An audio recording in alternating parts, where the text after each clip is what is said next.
Merci, Monsieur le Président. Il faut, me semble-t-il, dans le cadre de ce débat, suite à la motion déposée par Jean-Charles Orsucci, recontextualiser un petit peu les données du problème et même d'un point de vue historique. Quel est le problème? Fondamentalement, c'est que nous avons un système éducatif, là, à deux vitesses, qui repose sur une notion fondamentale, mais dévouée, qui est celle du libéralisme linguistique, à savoir qu'on laisserait le choix aux individus selon un cadre proprement républicain, la liberté de choisir entre tel système ou tel autre système. Mais le problème, c'est que cette configuration-là fait fi des pressions sociales, souvent occultées par nos rapports, fait fi des pressions sociales qui président à ce choix. C'est-à-dire que, je le dis souvent quand je parle de ça avec des amis ou dans un cadre plus universitaire, si vous demandez à quelqu'un de choisir entre une valise dans laquelle il y aurait un billet de 10 € et une valise dans laquelle il y aurait 100 000 €, qui ici irait choisir la valise dans laquelle il y a un seul billet de 10 €? C'est-à-dire que nous n'avons pas là deux systèmes éducatifs qui sont paritaires, nous n'avons pas là deux langues qui sont paritaires, elles le sont structurellement, bien évidemment. Le corse est structurellement paritaire, égal à n'importe quelle autre langue dans le monde. Mais socialement, il souffre de discrimination, il souffre d'une mise à l'écart depuis des siècles, et il ne s'agit pas de rentrer dans une confrontation, Jean-Charles, avec l'État que tu redoutes, je l'entends. Mais il faut rappeler quand même, il faut que cette Assemblée ait l'honnêteté de dire, le courage et la clairvoyance de dire que depuis notamment 1794, et le discours de l'abbé Grégoire devant la Convention, puis celui de Barrère, je vous rappelle le titre en 1794, qui est présenté à la Convention, à Paris, les moyens pour universaliser la langue française et anéantir les patois. Et depuis 1794, ayons l'honnêteté de dire dans cet hémicycle que tout est fait, et je pèse mes mots, tout est fait pour anéantir, je reprends les mots de l'abbé Grégoire, tout ce qui n'est pas français. Et cette période-là, de 1794, nous conduit jusqu'à 1974, extension de la loi d'Exonne. La loi d'Exonne, c'est la première loi en France qui autorise l'introduction de l'enseignement d'une langue dite régionale dans le système éducatif français. Alors, elle est soumise à énormément de restrictions, si les parents le désirent, si les familles acceptent, si l'enseignant accepte, et pour l'école primaire, il s'agit d'1 heure d'enseignement optionnel. On est en 1974. Cette loi d'Exonne date de 1951, mais la Corse, encore une fois, victime d'une discrimination, n'a bénéficié de l'extension de la loi que 23 années plus tard.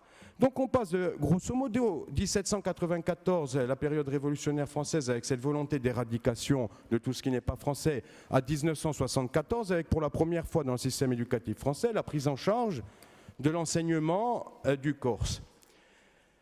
S'agit-il de faire une défiance là à l'égard de l'État? Non, mais il s'agit aussi collectivement de dire que les objectifs que nous nous sommes fixés, à savoir le bilinguisme, à savoir, comme le rappelait le président Talamogne, offrir de manière décente à tous les enfants de Corse la possibilité de choisir entre telle ou telle langue, mais encore faudrait-il leur donner la compétence de le faire.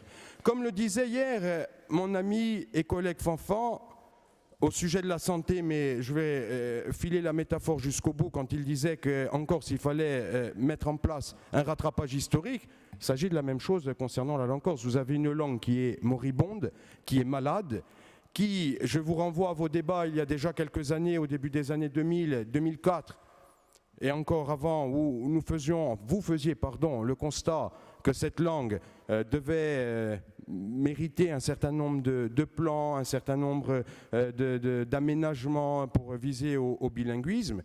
Et aujourd'hui, où en sommes-nous? Quasiment au même point. Et dans 15 ans, Xavier Luciani disait que dans quelques années, nous ne serions plus assez pour compter. Mais dans quelques années, il n'y aura plus personne qui pourra passer l'agrégation. Si nous continuons comme ça, il faut que cette Assemblée, à un moment donné, ne puisse pas dire en sortant de cet hémicycle, nous ne savions pas, nous nous sommes fixés un objectif qui est le bilinguisme, et les politiques qui sont mises en place notamment par la puissance publique et notamment puisqu'il s'agit, à travers la motion de Jean-Charles Orsucci, des politiques qui incombent à l'État à travers la compétence qui est la sienne en matière d'éducation, ne nous permettent pas d'atteindre cet objectif et pire encore, et la motion le dit, crée tout un certain nombre d'effets pervers. Donc, à un moment donné, soit nous disons collectivement stop à ces effets pervers, soit nous disons, nous sommes fixés un objectif qui est celui du bilinguisme, qui est celui de donner à l'ensemble des enfants de la Corse la possibilité réelle de pouvoir à terme choisir dans leur interaction sociale, quotidienne, sans conflit, de manière apaisée entre telle ou telle langue, soit nous continuons à nous voiler la face, c'est une option. Nous continuons à nous voiler la face, à dire gentiment que l'État, ben oui, retire la grègue. Mais il faut aller dans la dénonciation bien au-delà et dire très clairement que l'ensemble du système éducatif aujourd'hui qui nous est proposé ou imposé, chacun choisira le terme qui lui convient, ne permet pas la pérennité sociale de cette langue. Alors on pourra toujours dire que nous ne faisons pas assez d'efforts et sans doute faut-il aller plus loin, plus vite et plus intensément de notre côté. On dira que les Corses n'assument pas leur part de responsabilité, sans doute les Corses doivent aller plus loin, plus vite et plus intensément, mais disons aussi très clairement qu'à l'égard des politiques mises en place par l'État, nous fourvoyons par rapport aux objectifs que nous sommes assignés. Et que si rien n'est fait et si rien ne change, nous retrouverons où vous vous retrouverez, pour ceux qui seront élus dans quelques années, dans cet hémicycle, en train de dire exactement la même chose. Donc à un moment donné, il faut avoir, et je vous invite, la clairvoyance, l'honnêteté et le courage de dénoncer la réalité du système éducatif en Corse qui joue contre la langue corse, quoi qu'on en dise. Et j'aurais, Monsieur le Président, 3 amendements à déposer au nom du groupe Femagour-Siga par rapport à la motion. Merci. Vous pouvez, tant qu'à faire, présentez-les, parce que sinon, voilà.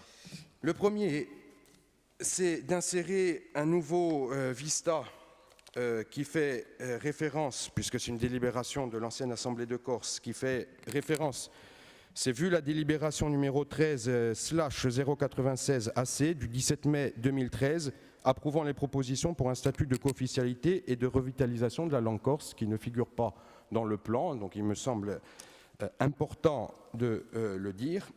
Deuxièmement, l'Assemblée de Corse réaffirme, alors après on peut s'accorder sur la formulation, réaffirme sa volonté qu'il n'y ait à terme, comme voté dans le plan Lingua Duyemile Binti, une généralisation du concours bilingue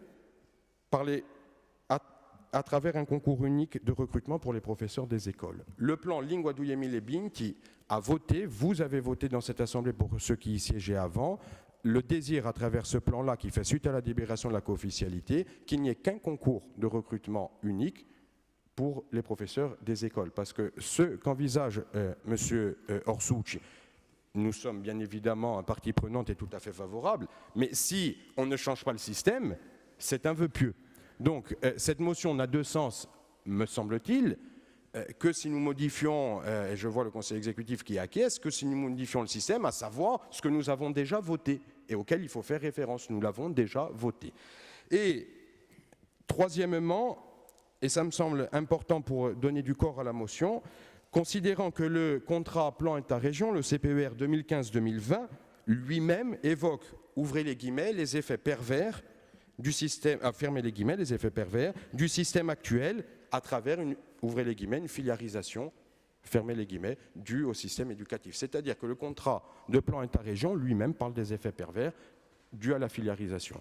Donc me semble-t-il qu'il faut ajouter ce troisième considérant.